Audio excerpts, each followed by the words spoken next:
Hello everyone, welcome back to SSB crack exams. मैं हूं अनुराधा और आज के क्लास में मैं कुछ स्पॉटिंग एरर्स के क्वेश्चंस लेके हाजिर हो चुकी हूँ। पार्ट 1 में हमने कुछ क्वेश्चंस प्रैक्टिस किए थे पर्टनिंग टू स्पॉटिंग एरर टॉपिक, और आज भी हम लोग पार्ट 2 में कुछ और क्वेश्चंस प्रैक्टिस करने जा रहे हैं। Now before I begin with the part 2 session for the top MCQs that you will be expected to get from your upcoming defense competitive exams from the topic of spotting error, आपको चाहिए thorough and deep knowledge of English grammar. तो ध्यान रखिए कि grammar rules अच्छे से पढ़ने के बाद और समझने के बाद ही इस सेशन को अटेंड कीजिए, तभी जाके ये सेशन काफी इफेक्टिव होगा और हेल्पफुल होगा आपके लिए। So let us start with reading the directions and you will know how to solve question। जब भी आपको इस टॉपिक से क्वेश्चन मिलेगा तो आपको सॉल्व कैसे करना है। बेसिकली ये सेंटेंस दिया जाएगा जिसको 3 पार्ट्स में डिवाइड किया जाएगा, A, B एंड C। आपको ढूंढना है कौन से पार्ट में एरर है। तो मान लीजिए अगर पार्ट बी में आपको एरर लग रहा है तो आपका आंसर होगा ऑप्शन बी। अगर उस सेंटेंस में आपको कोई भी एरर दिखाई नहीं दे रहा है तो उस सेंटेंस में या उस क्वेश्चन का आंसर आपको करना पड़ेगा ऑप्शन डी, जिसका मतलब होगा no error. Right now usually यहाँ पे आपको बस ये पॉइंट आउट करना पड़ता है कौन से पार्ट में एरर है। आपको ये बताना नहीं पड़ता कि कहाँ एरर है, कौन से वर्ड को आपको गलत है, कहाँ क्या चीज यूज करना है। So basically you have to just point the error and write down your answers. Okay, so let us start with the first question and by you will understand how to solve question from spotting error। मैं आपको ये भी बताऊंगी कि कौन से grammar rules आपको use करना पड़ेगा। फर्स्ट सेंटेंस देख लीजिए, they decided to talk it over at dinner. तो फर्स्ट ऑफ ऑल यहाँ पे 2 चीज आपको याद रखनी है। ट्रस्ट योर ईयर्स, आपके ईयर्स आपको बता देंगे कौन से पार्ट में एरर है। 99% टाइम में ये वर्क करता है, so always trust the years. Secondly, आपको जो सेंटेंस मिलेगा उसको अपने कोई भी भाषा जिसमें आप कंफर्टेबल हो उसमें ट्रांसलेट करना है और समझना है। समझने के बाद ही आप ये पॉइंट आउट कर पाओगे कि एरर कहाँ पे हो रहा है। Okay, so they decided to talk it over at dinner. यहाँ पे इस सेंटेंस में देयर इज नो एरर, तो इसीलिए हमारा आंसर हो जाएगा इस ऑप्शन के लिए, इस क्वेश्चन के लिए ऑप्शन डी, क्योंकि यहाँ पे देखिए लिखा है no error D. Okay, so if there is no error in the sentence, you have to write D. So this sentence is grammatically correct. Next question, I am not hungry, beside I do not like eggs। तो यहाँ पे आपका answer हो जाएगा option B, क्योंकि part B में error था and part B में एक ही वर्ड है beside, so you must have understood beside has the error। अब एरर क्या है? अगर आप beside यूज करते हो इसका मतलब है by the side of, के बगल में। लेकिन अगर आप इस सेंटेंस को ट्रांसलेट करोगे तो इसका मीनिंग ऐसा हो रहा है कि मुझे भूख नहीं है और उसके अलावा मुझे एग्स या अंडे पसंद नहीं है। तो यहाँ पे the correct word to use it is not beside but besides. तो यहाँ पे एक एस ऐड हो जाएगा, बिसाइड से हो जाएगा besides, and the meaning of the word will change here, क्योंकि बिसाइड्स विद एन एस इसका मतलब होता है इन एडिशन टू समथिंग। ठीक है, तो यहाँ पे in addition to being not hungry I do not like eggs, यही जो है सेंटेंस का एक्चुअल मीनिंग होना चाहिए था। तो हमारा एरर था ऑप्शन पार्ट बी में, तो आंसर भी हमारा ऑप्शन बी हो गया है। सो आई होप कि आपको पता चल गया है स्पॉटिंग एरर क्वेश्चंस को कैसे आंसर करना है। चलिए मूव ऑन करते हैं नेक्स्ट क्वेश्चन पे। Economics are nowadays included as a subject in all colleges। ये बहुत ही इजी एरर है और आपको तो पहली नजर में देख चुके होंगे आप कि कहाँ पे एरर है। The error is with part A of the sentence, तो हमारा आंसर ऑप्शन ए होगा। Where is the error? Economics के साथ हम आर यूज कर रहे हैं, verb is plural here which is wrong. यहाँ पे हमें सिंगुलर वर्ब इज यूज करना है। अब आप बोलोगे मैम इकोनॉमिक्स है, एस ऐड है मैम, तो ये प्लूरल है ना? बिल्कुल नहीं। अगर आपने नाउन के रूल्स पढ़े हैं तो वहां पे एक ऐसा रूल था that there are many words जिसको देखने में तो आपको प्लूरल फॉर्म में लगता है, लेकिन वो प्लूरल नहीं होता, वो सिंगुलर फॉर्म में यूज होता है। जैसे इकोनॉमिक्स हो गया, फिजिक्स हो गया, ओके, मैथमेटिक्स हो गया, they all have S, you can not use them without S, but they are not plural, they have singular sense in them. So ये एक सिंगुलर नाउन होता है, वर्ब भी इनका सिंगुलर ही हम यूज करते हैं। तो यहाँ पे इकोनॉमिक्स इज होगा, आर नहीं। Next one, the driver as well as the conductor are responsible for this accident. जब एज वेल एज से 2 सब्जेक्ट्स जुड़ते हैं और दोनों सब्जेक्ट सिंगुलर होता है, then the verb is also singular. ये एक अनदर रूल है, this is another rule, and I hope all of you must have gone through spotting error rule before you have come here. So यहाँ पे देखिए driver भी singular, conductor भी singular, as well as से दोनों जुड़ रहा है, लेकिन यहाँ पे वर्ब आर यूज हो रहा है जो कि गलत है। तो it should be is responsible for this accident. तो यहाँ पे आंसर हो जाएगा option B. Okay, next one, she told her mother that she is busy. ये बहुत ही कॉमन पैटर्न ऑफ एरर है जो आपको स्पॉटिंग एरर के क्वेश्चन में जरूर मिलेगा, और आपको इन्हीं सेंटेंसेस में थोड़ा सा केयरफुल रहना है। पहली नजर में आपको लगेगा कि सेंटेंस में तो सब सही है, कोई गलत नहीं है। प्रॉब्लम इज दैट अगर कोई सेंटेंस आप पढ़ रहे हो, it should contain the same tense throughout the sentence, लेकिन यहाँ पे चेंज हो रहा है tense. She told, told is past, her mother that she is busy, is यहाँ पे हो गया प्रेजेंट जो कि गलत है, क्योंकि ये पास्ट से स्टार्ट हुआ। उन्होंने अपने माँ को कहा था पास्ट में दैट वो बिजी थे, तो यहाँ पे इज नहीं, हमें पास्ट वर्ज यूज करना है बिकॉज सेंटेंस ही पास्ट में है। ठीक है, and the tense should be maintain throughout the sentence. So option C हो जाएगा इसका correct answer. Moving on to the next one, milk is the most perfect food in the world. Again, very common error, important भी है, and people tend to miss the error in the sentence, और उनको लगता है ये सही sentence है तो वो D आंसर करके आ जाते हैं, लेकिन ऐसा नहीं है। There is definitely an error here. The error is with part B, and it is with the use of the word most with adjective perfect. If you have gone through the adjective rules, आपको पता है there are some adjectives जिनको आप comparison के तौर पे use नहीं कर सकते। उनमें से एक है perfect, दूसरे है unique, alright। तो ये जो word है perfect, it is used, it should be used always alone. You cannot use it to compare something with the other. तो यहाँ पे correct sentence क्या होगा? Milk is a perfect food in the world, और milk is the perfect food in the world. Most का use हम यहाँ पे नहीं करेंगे, इनफैक्ट मोर भी यूज हम नहीं करेंगे, वो चाहे कंपैरेटिव हो सुपरलेटिव डिग्री हो, हम इसके साथ यूज नहीं करेंगे। सो पार्ट बी में एरर था, हमारा आंसर इस क्वेश्चन के लिए हो जाएगा option B. Next question, by the death of Rajiv Gandhi a great statesman and politician were lost. Now very important rule इस पर्टिकुलर क्वेश्चन में प्रोजेक्ट किया गया है, और ये रूल मैंने भी आपको जितने भी, अगर आपने कोई भी सेशन इससे पहले देखा है तो आपको समझ में आ गया होगा कहाँ पे एरर है। वहां पे मैंने बताया भी था, पॉइंट आउट भी किया था कि ये बहुत इंपॉर्टेंट रूल है जो आपको याद रखनी है, क्योंकि स्पॉटिंग एरर के टॉपिक से इस पर्टिकुलर रूल के बेसिस पे बहुत सारे क्वेश्चंस आ सकते हैं। दैट इज कि अगर एक आर्टिकल दो नाउन्स के साथ यूज हो रहा हो और सिर्फ फर्स्ट नाउन के साथ यूज हो रहा हो, then it means that it is the one and the same person और थिंग। यहाँ पे देखिए दो नाउन्स है, स्टेट्समैन एंड पॉलिटिशियन। अब इसके साथ आर्टिकल अ सिर्फ फर्स्ट नाउन में के साथ ऐड हो रहा है, a great statesman, it is not getting added with politician. ठीक है ना, क्योंकि दो नाउन्स में से पहले नाउन के साथ ही आर्टिकल यूज हो रहा है, सेकंड के साथ नहीं, तो इसीलिए इसका मतलब है कि इंसान एक ही है, यानी ये both Rajiv Gandhi was both a statesman and politician, एक ही इंसान है Rajiv Gandhi. So because it was the same one person only, the verb used here were is wrong because it's plural, we have to use singular verbs. Okay, तो हमारा answer हो जाएगा option C.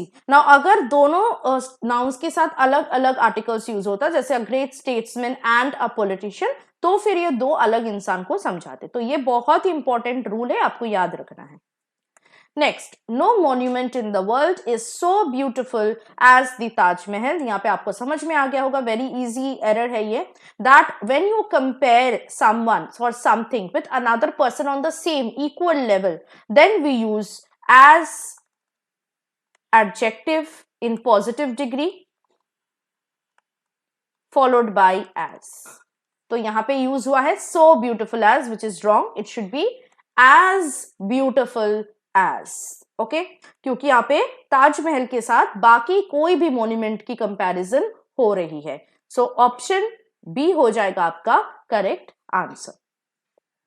Next, Many a man have been working under me.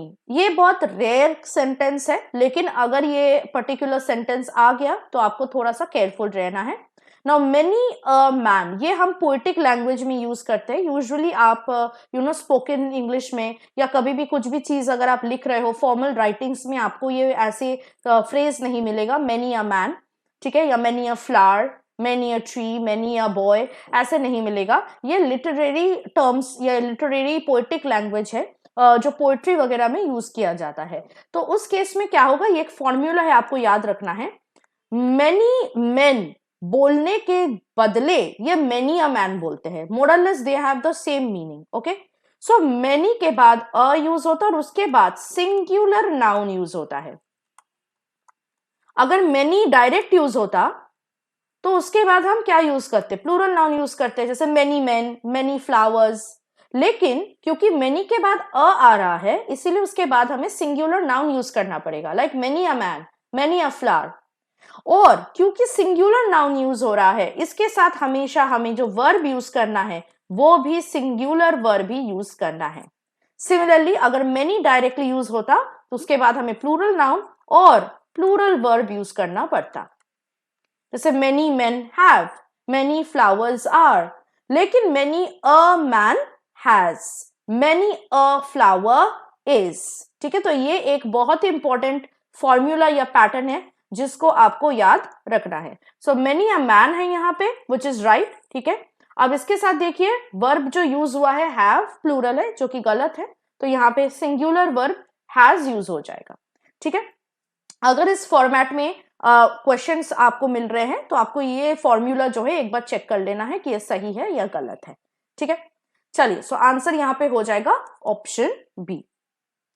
Next, different authorities defines intelligence in different ways. This is a very easy question, very easy error, आपको दिख ही रहा होगा। different authorities, authorities is plural here, लेकिन verb जो use किया गया है defines is singular, so we are going to use plural verb define. How? We are not going to use s with it, so we have to say different authorities define intelligence in different ways. So हमारा part B में error था, हमारा answer हो जाएगा option B. Next question. The conference was attended by more than 100 delegates. इस sentence में हमें कोई भी एरर नहीं मिल रहा है, तो अगर आपको भी कोई एरर नहीं मिल रहा है, you are absolutely right. There is no error in the sentence, so therefore the answer will be option D. Next, I have been to a few of his lectures but understood little of what he has said. देखिए यहाँ पे tense था पूरा past में, मैं उसके lectures में गई थी या गई हूं, लेकिन मुझे बहुत कम समझ आया है। तो यहाँ पे दो बार पास्ट परफेक्ट यूज या प्रेजेंट परफेक्ट यूज नहीं हो सकता। I have been to a few of his lectures but understood little of what he has said, that is wrong. यहाँ पे हो जाएगा I have been to a few of his lectures but understood little of what he said. Simple. Okay, क्या बोला था उसने या क्या बोलते थे वो मुझे समझ नहीं आता था। So it's basically talking about the way of speaking or the way that he used to spoke, okay, used to speak. So यहाँ पे आंसर हो जाएगा option C. okay, next, not only the bandits robbed the traveler of his purse but also wounded him grievously. ना मुझे याद है कि मैंने एक सेशन लिया था जिसमें मैंने ये बोला था that not only but also, as well as, either or, neither nor, ऐसे कुछ पेयर्स होते हैं जिनके साथ आपको जो सेंटेंसेस, फ्रेजेस या वर्ड्स यूज करने हैं वो सेम पार्ट ऑफ स्पीच का होना चाहिए, जो यहाँ पे फॉलो नहीं हो रहा है। कैसे? देखिए, नॉट ओनली के बाद आ रहा है the bandits which is a noun, robbed the traveler of his purse, robbed simple past tense, and then the object of the sentence, the traveler of his purse. But also के बाद देखिए क्या आ रहा है, कोई सब्जेक्ट नहीं आ रहा है, डायरेक्ट वर्ब आ रहा है, wounded him grievously and then the object. तो ये गलत पैटर्न है। अगर नॉट ओनली के बाद S V O order follow हो रहा है, subject verb object order follow हो रहा है, तो बट ऑल्सो के बाद भी होना चाहिए, लेकिन ये नहीं हो रहा है। So there is some kind of problem here, error here. तो क्या होना चाहिए, कैसे हमें ये सेंटेंस लिख सकते हैं? The bandits not only robbed the traveler of his purse but also wounded him grievously. तो not only के बाद डायरेक्ट वर्ब आएगा so that it can match with but also, जिसके बाद भी डायरेक्ट वर्ब आ रहा हो। तो the bandits जो है ये not only से पहले यूज होगा। ओके, क्योंकि सेम लोग ही या सेम बैंडिट्स ही उनको रॉब भी किया है, उनको वुंड भी किया है। Okay, so option A is your answer. Part A में error था. Not only should be used after the bandits. Okay. So that not only but also uses the same part of speech. Next, the old woman has had the best medical facilities available, but she will not be cured unless she does not have a strong desire to live. Also very important rule. और इस particular error पे बहुत बार आपके बहुत सारे defence competitive exams में इस topic से क्वेश्चंस आया है. सो आपको अगर ऐसे वर्ड्स दिखे तो केयरफुल रहना है. What are those words? Unless, until, lest, hardly, scarcely, rarely वगैरह वगैरह कुछ वर्ड्स होते हैं जो इटसेल्फ नेगेटिव होते हैं, और इनके साथ हम और भी कोई नेगेटिव वर्ड जैसे नो, नॉट, नेवर का यूज नहीं करते हैं. यानी हम कभी भी इनके साथ डबल नेगेटिव्स यूज नहीं करेंगे. लेकिन अनलेस के बाद देखिए यहाँ पे नॉट यूज हो रहा है, विच is wrong. So what will be the correct sentence here? The old woman has had the best medical facilities available, but she will not be cured unless she has, okay, does not नहीं use होगा, इसके जगह हो जाएगा she has a strong desire to live. So part C में error था, इसीलिए हमारा आंसर हो जाएगा option C. Let us now move on to the next question. Frozen foods are so popular today that many people wonder how they ever lived without them. Again अगर आप ये sentence को बहुत ध्यान से पढ़ोगे और अगर आपको कोई एरर यहाँ पे नहीं मिल रहा होगा, then you are on absolutely right track again, because this sentence has no error. It is a grammatically correct sentence. इसीलिए हमारा आंसर होगा ऑप्शन डी, जिसका मतलब है no error. नेक्स्ट सेंटेंस पे चलते हैं. We should never be 100% sure of our success in any walk of life लाइफ. नाउ ये सेंटेंस पढ़ते आपको लगेगा क्या ही एरर है? कोई एरर नहीं है. हम तो यूज करते हैं ना जब भी कॉन्वर्सेशन में हम किसी के साथ बात करते हैं, 100% श्योर है हम, आई एम 100% श्योर. लेकिन as I have already mention before, spoken English में कभी कभी हम कुछ गलत टर्म्स या वर्ड्स यूज करते हैं, which is okay in spoken English, but when you are writing it down in formal writings grammatically it is not correct. तो एक ऐसा एग्जाम्पल यहाँ पे हमें देखने को मिल रहा है. अगर आप 100% बोल रहे हो तो लोगों को समझ में आता है कि मतलब you are absolutely 100% completely sure. लेकिन जब आप इसको ग्रामेटिकली देखोगे देन इट इज रॉन्ग, क्योंकि 100% is wrong. It should be 100% sure. Okay? So instead of saying 100% sure, you have to say 100% sure. This is a grammatically right phrase to use. So यहाँ पे हमारा answer हो जाएगा option B. Next one. Smith, including all the members of his family, goes to the church every Sunday. Now, यहाँ पे थोड़ा सा tricky question आपको दे दिया गया है. Usually इस तरह के sentence में क्या होता है, जब including रहता है, and including is connecting a singular noun like Smith and other noun which is a plural noun like all the members of his family. तो usually इस पैटर्न में हमें देखने को मिलता है verb is also plural, which is wrong, क्योंकि verb यहाँ पे singular होगा because it will follow the noun before including. पर यहाँ पे verb goes है, so आपको एक झटके में लग सकता है कि फिर sentence में there is no error, sentence का आंसर D हो जाएगा, पर ऐसा नहीं है.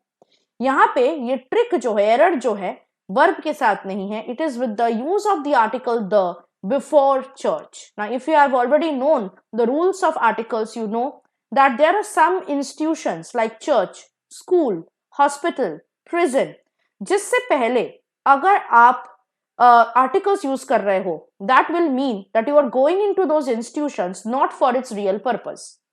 लेकिन अगर आप उस इंस्टीट्यूशन में उनके रियल पर्पस के लिए जा रहे हो, तब हम उससे पहले कोई भी आर्टिकल यूज नहीं करते हैं. यहाँ पे स्मिथ उनके फैमिली मेंबर्स के साथ एवरी संडे चर्च पे प्रे करने के लिए जा रहे हैं, राइट? तो यहाँ पे we are not going to use article the before church.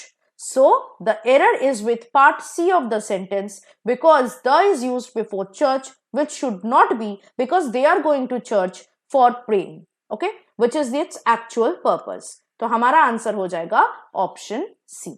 ठीक है, चलिए next one. The students of nowadays hesitate to talk to their teachers. ये थोड़ा अगेन डिफिकल्ट क्वेश्चन है, ट्रिकी क्वेश्चन है, और इसके लिए आपको चाहिए the rule of जिरांड.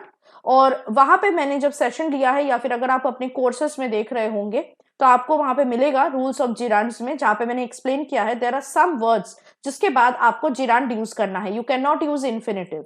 What is infinitive? Two plus main verb, जो यहाँ पे यूज हुआ है. हेजिटेट के बाद टू टॉक यूज हो रहा है, to talk is infinitive, okay. But hesitate is one such verb जिसके बाद आपको जिरांड यूज करना। What is gerund? Verb plus ING. So instead of saying the students of nowadays hesitate to talk to their teachers, you have to say the students of nowadays hesitate talking to their teachers. You have to use gerund. And this will be the right usage of the word or gerund after the word hesitate. तो यहाँ पे आपका answer हो जाएगा option B.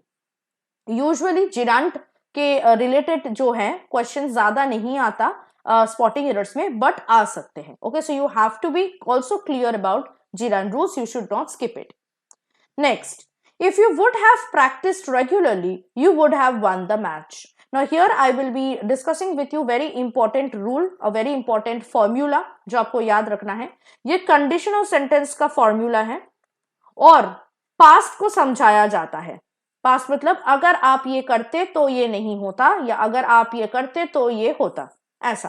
जैसे यहाँ पे अगर आप सेंटेंस को पढ़ोगे ऐसा बताया जा रहा है कि अगर आप रेगुलरली प्रैक्टिस करते तो आप मैच जीत जाते। पास्ट की बात हो रही है, okay.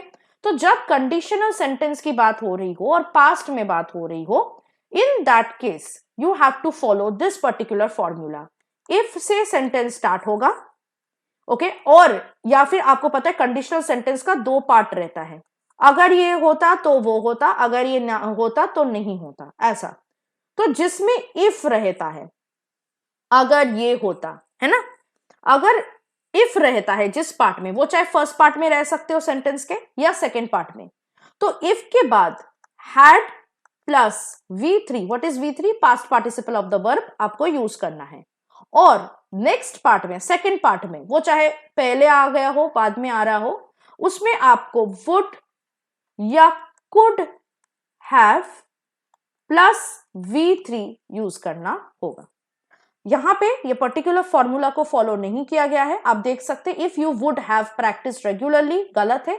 It should B if you had practised, practised is V3 of practice, regularly you would have one the match. तो सेकेंड पार्ट में देखिए वुड हैव प्लस V3 का यूज हुआ है, विच इज राइट, ठीक है। तो ये बहुत इंपॉर्टेंट फॉर्मूला है, you have to remember it. बहुत बार स्पॉटिंग एरर्स के क्वेश्चन में इस पर्टिकुलर एरर पे क्वेश्चन आ चुका है।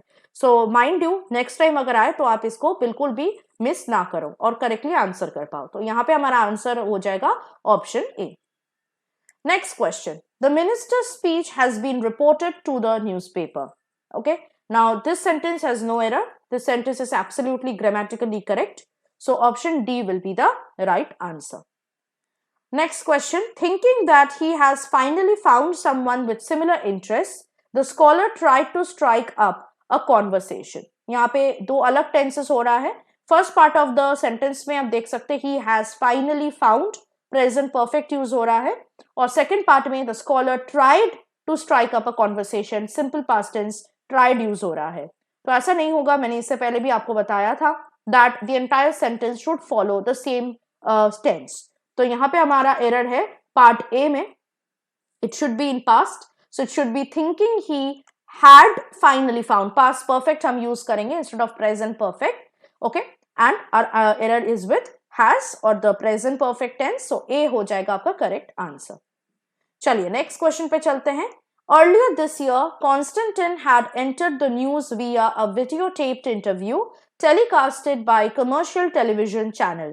Very important, ये कभी कभार आया है, जरूर आया है और आगे भी आ सकता है। There are some words जो irregular verbs हम कहते हैं क्योंकि इनका फॉर्म सेम रहता है, वो चाहे आप इनको प्रेजेंट टेंस में यूज करो, सिंपल पास्ट टेंस इसका यूज करो, या प्रेजेंट पास्ट पार्टिसिपल फॉर्म में यूज करो। Now there are two words, telecast and broadcast. इनका फॉर्म पास्ट में भी सेम रहता है और पास्ट पार्टिसिपल यानी V3 फॉर्म में भी सेम रहता है, पर यहाँ पे आप देख सकते हैं टेलीकास्टेड यूज हुआ है, which is wrong. It should be telecast, okay? Because also it's talking about past, but it should be telecast. Same form, it will not change its form. तो इसका आंसर हो जाएगा ऑप्शन सी, part सी में error था। Next, if you permit me to speak the truth, I shall say without hesitation that you have done a mistake. Now हम लोग कोई mistake करते नहीं हैं, ओके, लाइक हिंदी में तो हम लोग बोलते हैं कि गलती कर लिया, हम लोग गलती कर दिया, पर इंग्लिश में either you make a mistake or you commit a mistake. लेकिन यहाँ पे done है, which is wrong. So it should be either you have made a mistake or you have committed a mistake. Okay, done हम लोग use नहीं करेंगे. So this case, in this case we are going to use made or committed instead of done. So C part में error था, हमारा answer C हो जाएगा. Next question. My friend is so rich that he is having 6 houses in Mumbai and 4 in Pune. This is a very easy error. आपको पता है that there are some verbs जिसको आप ing form में use नहीं कर सकते, like own, like have verbs, right? So you cannot say he is having 6 houses and 6 houses in Mumbai and 4 in Pune. You have to say he has 6 houses in Mumbai and 4 in Pune. Okay. So is having is wrongly used here. B part में error था, हमारा answer option B हो जाएगा. Moving on to the next and the last question for this session. He asked me if I am ill and I answered that I was not. Again, a very easy question, and it is based on the same rule that the entire sentence should be in the same tense, which is not followed here. He asked me, asked is in past. If I am ill, present, and I answered past that I was not, past. तो पूरा sentence past में है, सिवाय I am ill, which is wrong. It should be I was ill. He asked me if I was ill and I answered that I was not. So answer हो जाएगा option B here. Part B में आपका error था. So I hope now, after solving so many questions in today's session, that you have got an idea about the type of questions that you can get from spotting errors और आपको कैसे solve करना है, कौन से rules पे आपको ज्यादा फोकस करना है. As I said, अगर आपका ग्रामर रूल्स क्लियर ना हो तो स्पॉटिंग एरर्स के क्वेश्चन सॉल्व करना बहुत ही ज्यादा डिफिकल्ट हो जाएगा. सो पहले आप ग्रामर के रूल्स ठीक से पढ़ लीजिए. And to know more about the grammar rules and how to practise and prepare for your upcoming defense competitive exam, specifically for English section, join our live classes today. हमारी live classes हर रोज चलती रहती है for upcoming NDA, CDS and AFCAT 1 2024 exam. और इसके साथ साथ अगर आप कोर्स लेना चाहते हो जिसमें हमने detailed PDFs, lectures, study materials, sample practice Q&A, previous years Q&A, practice exercises provide किए हैं, तो आप यहाँ से कोई भी courses को select कर सकते हो, सब्सक्राइब कर सकते हो. उसके लिए आपको हमारे ऐप डाउनलोड करना पड़ेगा और सब्सक्रिप्शन के वक्त Warrior 10 का कोड यूज करना पड़ेगा जिससे आपको 10% का डिस्काउंट किसी भी कोर्स में मिल सके. So that was it from my side for today's session. I'll see you in the next session with some more practice questions for your upcoming defense competitive exams related to this very important topic of spotting errors. Till then, learn and revise the grammar rules and stay tuned with us. I'll see you next very soon. Till then, take care and always stay positive. Jai Hind. अगर आप एक defence aspirant हैं और SSB interview, NDA, CDS, AFCAT जैसे exams के लिए prepare कर रहे हैं तो आप एसएसबी क्रैक एग्जाम्स के कोर्स को चेक करना ना भूलें. आप हमारी लर्निंग एप्लीकेशन को गूगल प्ले स्टोर से भी डाउनलोड कर सकते हैं.